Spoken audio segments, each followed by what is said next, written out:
नमस्ते विद्यार्थी मित्रों। कक्षा 8 में मैं आपका हार्दिक स्वागत करती हूँ। आज हम हिंदी पढ़ेंगे। तीसरा जो हमारा चैप्टर है यानी तीसरी जो कविता है, मत बांटो इंसान को, वो कविता आज हम पढ़ेंगे। ये जो कविता है मत बांटो इंसान को, वो कविता विनय महाजन ने लिखी है। इस कविता में विनय महाजन जी ने मनुष्य को मिलजुल कर रहने की प्रेरणा दी है। ये जो कविता है, उस कविता में विनय महाजन ने मनुष्य को मिलजुल कर रहने की प्रेरणा दी है। मनुष्य को किसी भी भेदभाव में नहीं पड़ना चाहिए। हम सभी के साथ मिलजुल कर रहे। हमें सभी भेदभाव को भूलकर एकता की दृष्टि से इस संसार को देखना चाहिए। ये बात विनय महाजन जी ने बताई है। यह प्रकृति भी हमें निरंतर यही उपदेश देती है। प्रकृति यानी ये जो कुदरती दृश्य है, ये सब हमें, चांद तारे सितारे सब हमें ये बात बताते हैं कि हमें मिलजुल कर रहना चाहिए। इस कविता में एकता, मिलजुल कर रहने की प्रेरणा और समानता आदि गुणों को उभारा गया है। हम सब एक होकर रहे, एकजुट होकर रहे, भले हमारा धर्म अलग अलग क्यों न हो। एकता की दृष्टि से सोचे, समानता का हक सबको मिले, ये बात हमारी ये कविता है उसमें बताया गया है। अब हम काव्यगान सुनेंगे।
बांटो इंसान को।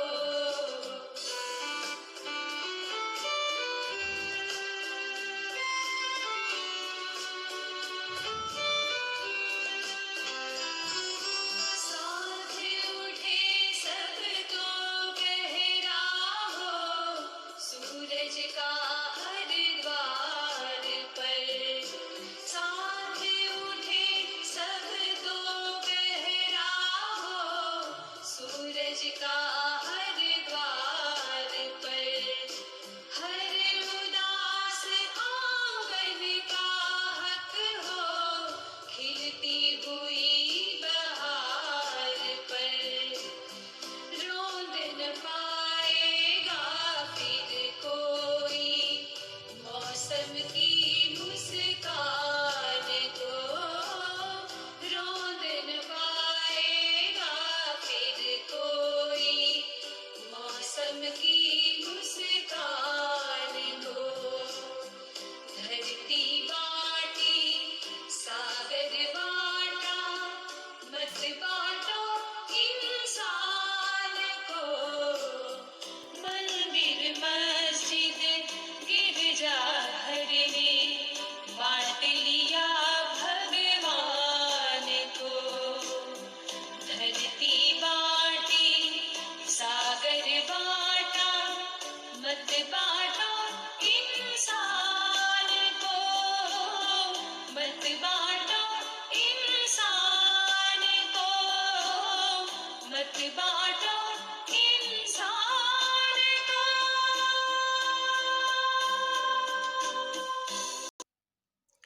तो विद्यार्थी मित्रों, आपने काव्यगान सुना। अब हम कविता की ओर आगे बढ़ते हैं। पहली पंक्ति है कि मंदिर मस्जिद गिरजाघर ने बांट लिया भगवान को। धरती बांटी सागर बांटा, मत बांटो इंसान को। तो कवि दुनिया के लोगों से कहते हैं कि भगवान तो सबका एक है, परंतु हम सब ने उसे मंदिरों में, मस्जिदों में और गिरजाघरों में उसे अलग अलग स्थानों पर भगवान को हमने बांट लिया है। ये सब तो हमने बांट लिया है, लेकिन कवि कहते हैं कि इंसान को मत बांटना। धरती बांटी सागर बांटा, धरती भी हमने बांट ली, इतना हिस्सा तेरा इतना मेरा, इस तरह सागर को भी बांट लिया। लेकिन कवि कहते हैं कि इंसान को मत बांटना। हमने अपने देश को अलग अलग धरती में बांट लिया है, सागर को भी अलग अलग हिस्सों में बांट लिया है, लेकिन कवि को डर है कि हम इंसान को भी बांट ले, इसीलिए वो कहते हैं कि मत बांटो इंसान को, इंसान को मत बांटो। अभी राह तो शुरू हुई है, मंजिल बैठी दूर है, उजियाला महलों में बंदी, हर दीपक मजदूर है। कवि कहते हैं कि दुनिया में समानता होनी चाहिए, सबको समान हक मिलना चाहिए। समानता का भाव पूरी तरह हम सब में फैलना चाहिए और उसके लिए हमें प्रयत्न करना चाहिए। अभी भी देर नहीं हुई है, सबको समानता मिले ऐसा प्रयत्न हम सभी को करना चाहिए। उजियाला महलों में बंदी, हर दीपक मजदूर है। फिर उन्होंने दृष्टांत दिया है कि आजकल बिजली की सुविधा केवल धनिक लोगों के घरों में ही है, गरीबों के झोपड़े में आज भी दीपक ही जल रहा है। तो गरीब लोग आज भी बिजली से वंचित हैं। मानो उजाल जो महल वाले लोग हैं उन्होंने उजाला अपने घरों में ही कैद कर लिया हो, इस तरह लगता है। आगे कवि कहते हैं कि मिला न सूरज का संदेशा हर घाटी मैदान को। फिर उन्होंने बताया कि सूरज का संदेशा हर घाटी मैदान को नहीं मिल पाता। कवि कहते हैं कि सूर्य का संदेशा प्रत्येक घाटी और मैदान को नहीं मिल पाता है, मतलब आज भी हमारे यहाँ असमानता है, समानता का अधिकार सबको नहीं है। हमें सबको समानता का विचार दुनिया में सबको फैलाना चाहिए, ये बात बताई गई है। आगे कवि कहते हैं कि अभी भी हरी भरी धरती है, ऊपर नील वितान है। कवि कहते हैं कि धरती अब भी पहले की तरह हरी भरी है और हमारे ऊपर नीले रंग का वितान है। वितान मतलब आकाश, यानी आकाश। लेकिन कवि कहते हैं कि लेकिन दुनिया में जो प्रेम की भावना नहीं है, अगर प्रेम नहीं है तो प्यार के बिना ये धरती, भले हरी भरी धरती है हमारी, लेकिन ये संसार कैसा है, जलते हुए रेगिस्तान के समान। तो अभी हरी भरी धरती है, ऊपर नील वितान है। अभी भी हमारी धरी यानी धरती पहले की तरह हरी भरी है। हमारे सबके ऊपर नीले रंग का वितान है, यानी आकाश है, पहले की तरह ही है। लेकिन हमारी दुनिया में प्रेम का अभाव है। अगर सबको प्यार की दृष्टि से देखा जाए तो ये धरती एकदम हरी भरी बन सकती है। प्यार के बिना धरती एकदम रेगिस्तान के समान लग रही है, ये बात बताई है।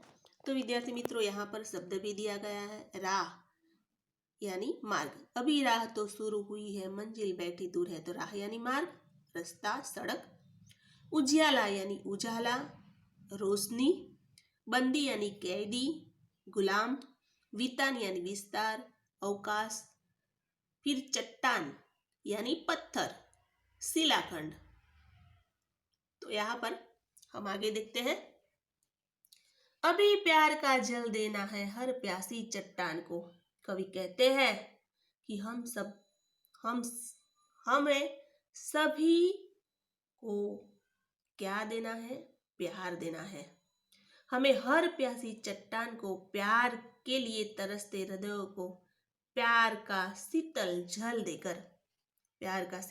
देकर हम क्या कर सकते हैं, उसकी प्यास बुझाई जा सकती है। तो अभी प्यार का जल देना है हर प्यासी चट्टान को, यानी ऐसे जो लोग हैं जो मुरझाए हुए हैं, ऐसे लोगों को हमें प्यार से समझाना चाहिए, उसके साथ भी प्यार से पेश आना चाहिए, ये बात बताई है। फिर कहा कि धरती बांटी सागर बांटा, मत बांटो इंसान को। फिर कवि कहते हैं कि धरती तो बांट ली, सागर भी बांट लिया, लेकिन इंसान को मत बांटना, यानी मनुष्य को मत बांटना, ये बात बताई है। आगे कवि कहते हैं कि साथ उठे तो पहरा हो सूरज का हर द्वार पर, हर उदास आंगन का हक हो खिलती हुई बहार पर। तो यहाँ पर कवि कहते हैं कि समानता के सूरज का प्रकाश तभी सबको मिल सकता है जब सब लोग एक साथ एकजुट होकर रहे, अपना दरवाजा खोल दे, यानी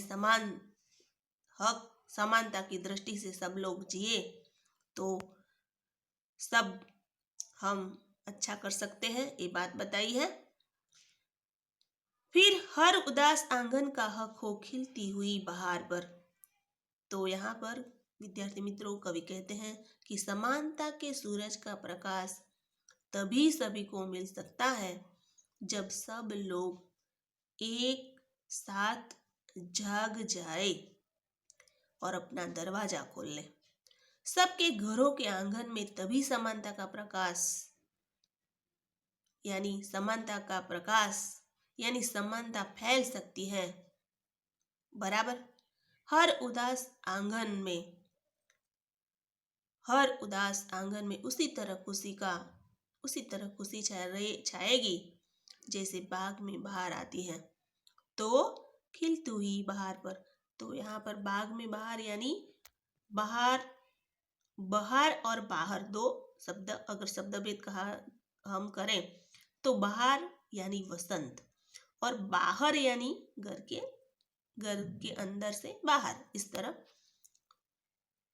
तो यहाँ पर कवि कहते हैं कि अगर हम सब साथ होकर यानी सब एकजुट होकर रहे तो सबको सूर्य का संदेशा मिल सकता है और सबके जीवन में खिलती हुई वसंत मिल सकती है, ये बात बताई है।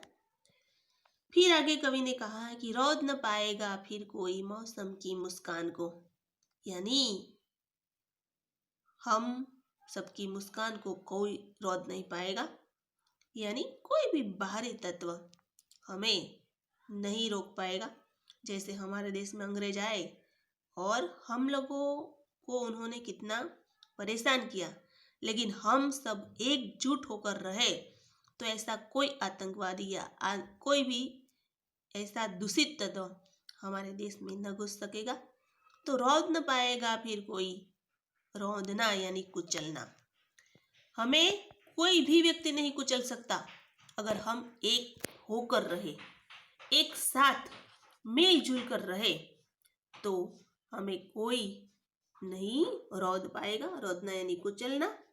मंजिल यानी लक्ष्य, मजबूर यानी विवश, रेगिस्तान यानी मरुस्थल, बांटना यानी विभाजन करना, घाटी यानी दो पहाड़ों के बीच का समतल स्थान, और बहार यानी सुखद वातावरण अथवा शोभा अथवा वसंत। तो रौद न पाएगा फिर कोई मौसम की मुस्कान को, कोई माई का लाल नहीं है जो हम सबको कुचल सके। अगर हम एकजुट होकर रहे तो हमें कोई नहीं हरा सकता, बराबर, ये बात यहाँ पर बताई है। और सबके चेहरे पर मुस्कान लाना हम सब का काम है। हम सब समानता की दृष्टि से सोचे, एकजुट होकर रहे। अगर एकजुट होकर हम रहेंगे तो कोई भी हमें नहीं हरा पाएगा। धरती बांटी सागर बांटा मत बांटो इंसान को, कवि बार बार कहते हैं कि हम सब ने धरती भी बांट ली, ये मेरा एरिया, ये मेरा हिस्सा, ये मेरी जमीन। फिर सागर भी बांट लिया कि इतना सागर हमारे देश का, इतना सागर उनका, इस तरह सागर को भी बांट लिया। लेकिन कवि हमें कहते हैं कि हमें इंसान को मत बांटना चाहिए।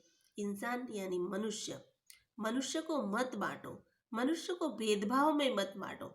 ये धनिक है, ये गरीब है, ये हिंदू है, ये मुसलमान है, इस तरह हम अलग अलग तरीके से सबको बांटते हैं, लेकिन हमें सबको बांटना नहीं चाहिए, हमें एक होकर रहना चाहिए। ये बात यहाँ पर कवि ने बताई है।